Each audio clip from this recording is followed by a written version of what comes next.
ஜனவரி வந்த உடனேயே உலகத்தில் இருக்க எல்லா வாரையும் முடிக்க போறேன்னு சொன்னாரு. ஆனா புதுசா டாரிஃப் வார்னு ஒன்று ஆரம்பிச்சு தொடர் தாக்குதலை நிறைய நாடுகள் நடத்திக்கிட்டே இருக்காரு. நம்மலாம் அந்த லிஸ்ட்ல நினைச்சுக்கிட்டு இருந்தோம், இப்போ நம்ம தான் அந்த லிஸ்ட்ல இருக்கோம்னு தெள்ளத்தையோ நமக்கு புரியுது. ஏப்ரல் மாதம் இந்தியாவுக்கு 26% விதிச்சாங்க. இந்தியா சார்பிலையும் அமெரிக்கா சார்பிலையும் தொடர்ந்து பேச்சுவார்த்தை நடந்தது. ஓகே, 26% 1% மைனஸ் பண்ணி 25% வச்சுக்கோங்கப்பா அப்படின்னாரு. ஆடி தள்ளுபடியில் 1% குறையுதுன்னு பார்த்தா ஆடியிலேயே அதிகப்படுத்தி விட்டாங்க. அதுக்கு நடுவில் என்ன நடந்துச்சுன்னா, பெஹல்காம் தாக்குதல், இந்தியாவுக்கும் பாகிஸ்தானுக்கும் ஒரு வாரு. அதை வர்த்தகத்தை பயன்படுத்தி நான் தான் முடிச்சு வச்சேன், 2 நாடுகளும் கேட்டாங்க, அதனால 2 நாடு கூடயும் வர்த்தகத்தை அதிகம் பண்ண போறேன்னு சொல்லிட்டு இருந்தவர் தான் இந்தியா மேல 25% டாரிஃப் போட்டுட்டு பிளஸ் பெனால்ட்டி வேற சொல்லியிருந்தாரு. இப்போ 24 மணி நேரத்தில் சொல்ல போறேன்னு நேற்று சொல்லியிருக்காரு. கூடுதல் 25% டாரிஃப், மொத்தம் இந்தியாவுக்கு 50% டாரிஃப் வந்திருக்கு. உலகத்திலே அமெரிக்கா அதிகமாக வரிப்பட 2 நாடுகள்னு பார்க்குறப்ப ஒன்று பிரேசில், இன்னொன்று இந்தியா. இப்போ ஆசிய கண்டத்துலேருந்து பார்க்குறப்ப இந்தோனேஷியா, தைவான், அப்புறம் இப்போ பல்வேறு நாடுகள் எல்லாத்துக்குமே ஒரு 19% 20% தான் இருக்கு. நமக்கு 25%லேருந்து 50 போயிட்டோம். இப்போ முன்னாடி 25% போட்டிருந்தார்ல, அது இன்னையிலிருந்து அமலாகுது.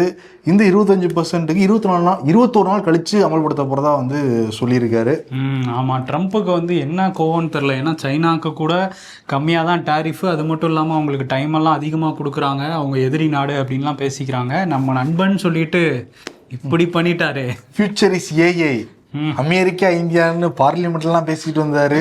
அது மோடிஜி தானே பேசினாரு. அப்புறம் இங்கே பாஜக காரங்கெல்லாம் ஓட் ஃபார் ட்ரம்ப்னு சம்மந்தமே இல்லாமல் இங்கே அவருக்கு யாகம்லாம் வளர்த்தாங்க. எல்லாம் இப்போ வீணா போச்சுன்னு நினைக்கும் போது கஷ்டமாக தான் இருக்கும் பிஜேபி சார்ந்தவங்களுக்கு.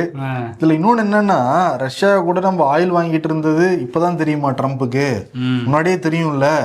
அப்போ என்ன, பக்கத்தில் நெருங்குறப்ப நீங்கள் நிறையா வாங்கிட்டு இருக்கீங்க, நான் பெனால்ட்டி போடுவேன், டாரிஃப் அதிகப்படுத்துவேங்கிறது. இன்னும் சொல்ல போனால் தரவுகள் அடிப்படையில் பார்க்குறப்ப இந்தியாவோட அதிகமாக ரஷ்யா கிட்ட கச்சா எண்ணெய் வாங்குறது சைனாவான்.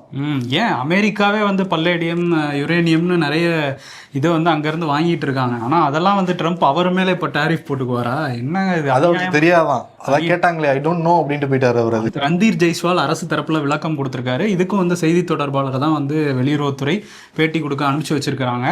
அவர் என்ன சொல்றாருன்னா, ட்ரம்ப் பண்ணது நியாயமற்றது, இது ஏற்றுக்கவே முடியாது. ஏன்னா எல்லா நாடுகளுமே வர்த்தகம் பண்ணுறது அப்படின்னு நாட்டு நலனுக்கு எது சரியோ அதை தான் பண்ணுவாங்க.